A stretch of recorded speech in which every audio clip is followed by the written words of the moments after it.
자, 오늘은 개발 밀도 관리 구역과 기반 시설 부담 구역에 대해서 알아보도록 하겠습니다.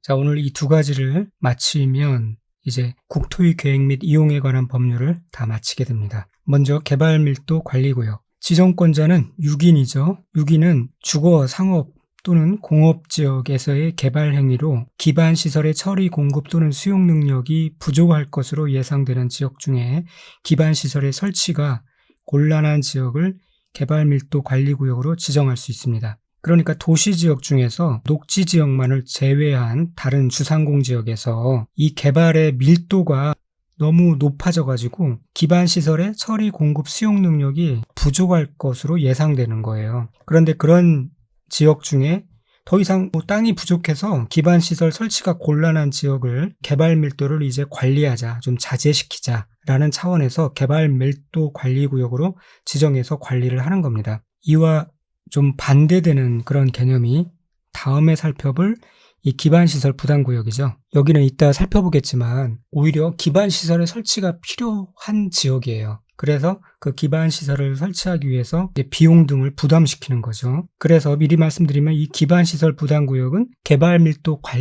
관리구역 외의 지역에서 지정하는 구역이에요. 그래서 둘은 이렇게 확연히 그 지정 구역에 따라서 차이가 있다는 점 미리 인식을 하고 내용에 접근하면 좋을 것 같습니다. 조금 이따 기반시설 부담구역은 알아보도록 하고요. 자, 개발밀도 관리구역의 지정 기준.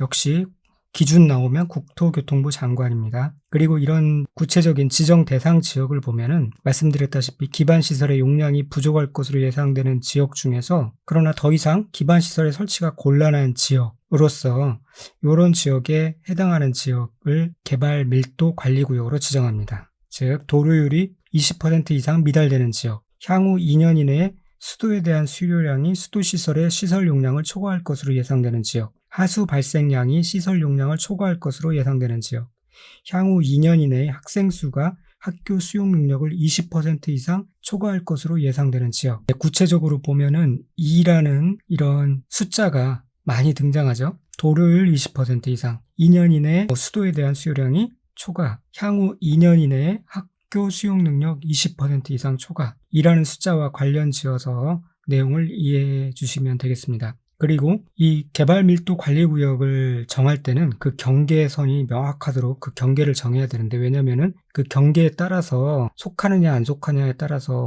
시비가 많이 오고 갈 수 있기 때문에 그런 지형 지물 같은 것들을 이용해서 경계선이 명확하도록 분명하게 구분되도록 해야 합니다. 그리고 6위는 개발밀도 관리구역을 지정하거나 변경하려면 해당 지방자치단체에 설치된 지방도시계획위원회의 심의를 거쳐야 합니다. 개발밀도 관리구역으로 지정되면은 주민 입장에서는 별로 좋지가 않죠. 그러니까 이거를 주민 의견을 청취하고 그런 필요가 없는 겁니다. 그럴 수가 없는 겁니다. 그리고 도지사의 승인 아니고요. 국토교통부 장관의 승인 아닙니다. 지방도시계획위원회의 심의를 거쳐야 된다는 것 알아두시고요. 지정 효과를 보면 아무래도 뭔가를 자제시켜야 되기 때문에 건폐율 또는 용적률을 강화하여 적용한다라는 사실을 알아두셔야 되고요. 구체적으로는 해당 용도 지역에 적용되는 용적률의 최대 한도의 50% 범위 내에서 강화하여 적용합니다. 여기서 건폐율은 안 나왔습니다. 건폐율은 아니고요. 용적률에 한해서만 구체적인 수치가 나와 있습니다. 50% 범위에서 강화하여 적용합니다. 자, 그 다음에 기반시설 부담구역을 살펴보도록 하겠습니다. 기반시설 부담구역은 좀 전에 말씀드린 대로 개발밀도 관리구역 외의 지역에 구역을 지정합니다. 즉 개발밀도 관리구역 외의 지역으로서 개발로 인해서 도로, 공원, 녹지 등 기반시설의 설치가 필요한 지역을 대상으로 기반시설을 설치하거나 그에 필요한 용지를 확보하게 하기 위해서 지정 고시하는 구역을 말합니다. 기반시설 부담구역은 의무적으로 반드시 지정해야 되는 대상지역이 있고요. 또 임의적 지정 대상지역이 있는데, 먼저 반드시 지정해야 되는 6인이 반드시 지정해야 되는 지역이 있어요. 어떤 지역이냐? 행위 제한이 완화되거나 해제되는 지역. 행위 제한이 완화되거나 해제되면 이제 본격적인 개발이 들어갈 터이기 때문에 그러기 전에 기반시설 부담구역으로 지정해서 기반시설에 대한 것을 어떻게 이제 부담시켜서 기반시설을 설치할지 계획을 짜야 되니까 행위 제한이 완화되거나 해제되는 지역에 기반시설 부담구역을 정해야 되고요.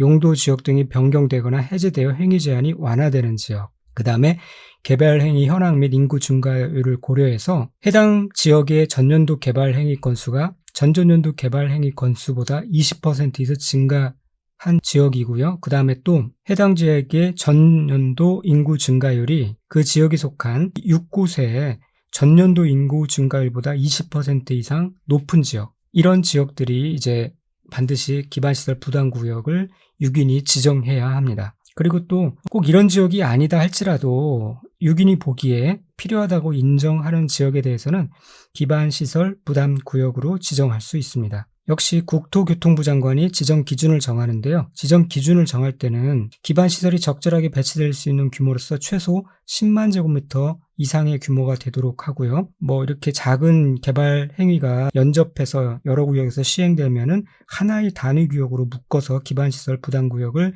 지정하고, 이것도 역시 경계선이 분명하도록 구분해야 합니다. 그리고 지정 절차를 보면은 이 개발밀도 관리구역의 지정 절차는 주민 의견을 듣고 또 심의를 거칩니다. 지방도시계획위원회의 심의를 거칩니다. 아까는 개발밀도 관리구역은 심의만 거쳤죠. 그런데 기반시설 부담구역은, 왜냐면은 결국 주민이 비용을 부담해야 하는 등의 민감한 문제가 있잖아요. 그래서 주민의 의견 청취를 반드시 해야 된다는 점이 특징입니다. 그런 후에 이제 심의를 거쳐서 지정을 하게 되죠. 그래서 개발 밀도 관리 구역과 기반시설 부담 구역의 차이점이 굉장히 중요하니까 꼭 알아두셔야 돼요. 개발 밀도 관리 구역은 심의만 거치면 되는데, 기반시설 부담 구역은 의심을 거쳐야 됩니다. 개심, 기의심, 개심, 기의심. 자, 그 다음에 기반시설 부담구역에 설치가 필요한 시설을 보면은, 기반시설을 보면은 도로, 공원, 녹지,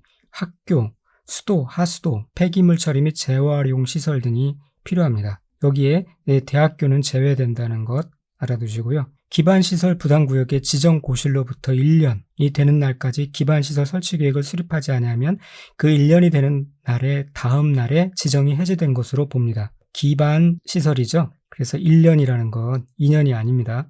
1년이라는 것 알아두시고요. 이 기반시설의 설치 비용 부과 대상을 보면은, 부과 대상 건축 행위는 단독주택 및 숙박시설 등 대통령으로 정하는 시설로서 200제곱미터를 초과하는 건축물의 신축, 증축 행위일 때 기반시설 부담 비용을 이제 부과합니다. 이 200제곱미터라는 것은 기존 건축물의 연면적을 포함하는 것입니다. 그러니까 신축, 증축 행위일 때 기반시설을 부담시킨다는 거고요.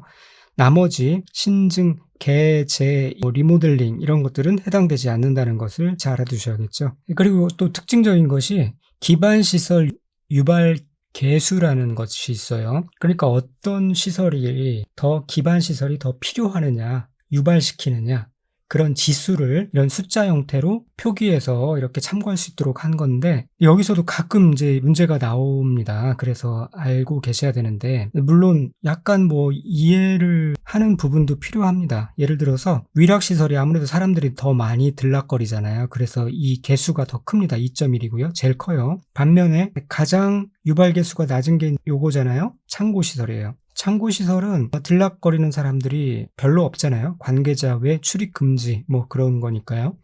그래서 유발 개수가 가장 낮습니다. 그러니까 기반시설이 필요하긴 하되 기반시설을 유발하는 그러한 개수가 가장 낮은 거죠. 그런 순서대로 큰 거부터 작은 것까지 이렇게 구체적인 개수로 표현을 하고 있습니다. 먼저는 대부분은 이런 것들은 0.7에 해당돼요. 그러니까 창고보다 약간 더 한 단계 높은 정도인 거죠. 그래서 이 두 가지 형태로 좀 암기를 해두시면 좋은데, 시험 전까지 이렇게 스토리를 만들어서 암기하고 계시면 되겠습니다. 먼저 이거는 위에 있는 거는 순서를 암기하는 거예요.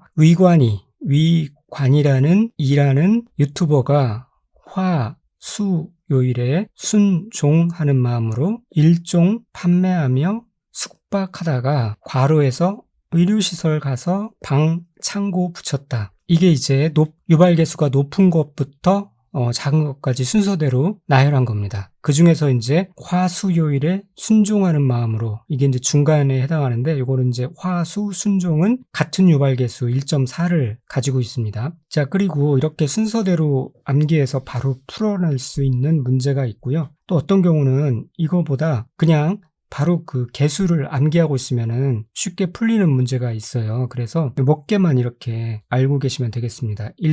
일사후퇴 때 종을 울린 문자, 종운 문자, 종운 문자. 뭐 아니면은 위에 똑같이 일사후퇴 때 수요일에는 순종했다. 화수 순종, 그렇게 암기해도 되겠고요. 그 다음에 관광 휴게는 일 구하고 나서 해야겠죠? 관광 휴게 1구. 위락시설은 둘이 가서 하나가 되는 시설을 말하는 거고요. 의료시설에 가면은 연구차가 있죠? 그 다음에 창고 시설.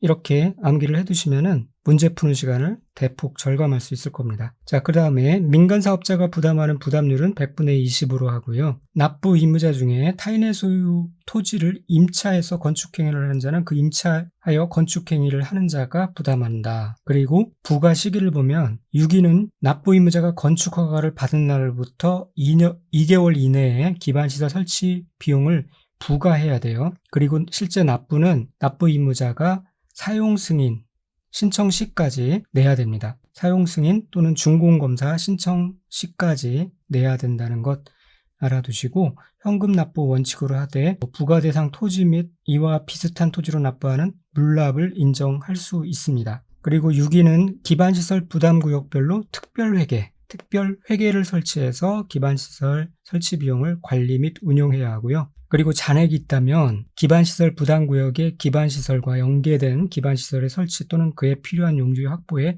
이거를 사용할 수 있습니다. 자, 그 다음에 보칙 및 벌칙이 나오는데 이 부분은 시간 있을 때 한번 읽어보시면 되겠고요. 청문 절차에 대해서만 알아두시면 되겠습니다. 국토부 장관, 시도지사, 시장군수 또는 구청장은 3가지에 해당하는 처분을 하려면 청문을 열어야 해요. 이 3가지가 무엇이냐? 다 이 취소행위입니다. 뭔가를 취소하는 행위인데, 개발행위 허가의 취소, 행정청이 아닌 도시공계획 시설사업의 시행자 지정의 취소, 실시계획 인가의 취소, 이런 취소를 하려면 함부로 못하게 이제 청문을 해야 한다는 거예요. 그래서 먼저 이 청문에 해당하는 거는 모두 다 취소행위다라는 사실을 알아두고, 그 다음에 무엇에 대한 취소냐? 개도 실실 웃는다. 청문회장에서는 개도 실실 웃죠. 하도 웃기니까요. 그래서 개발행위 허가의 취소, 행정청이 아닌 비행정청의 도시공계획시설사업자의 지정의 취소, 실시계획 인가의 취소, 이런 3가지 행위에 대해서는 청문을 해야 합니다. 자, 그리고 이 부분 한번 읽어보시면 되겠고요. 문제가 안 나오는 건 아닌데 이 부분을 몰라서 그 문제 전체를 틀리거나 맞는 경우는 극히 드물기 때문에 이 부분까지 암기하실 필요는 없겠습니다. 자, 그러면 이제 국토의 계획 및 이용에 관한 법률을 다 봤고요. 다음에는 이제 2편의 도시개발법에 대해서 알아보도록 하겠습니다.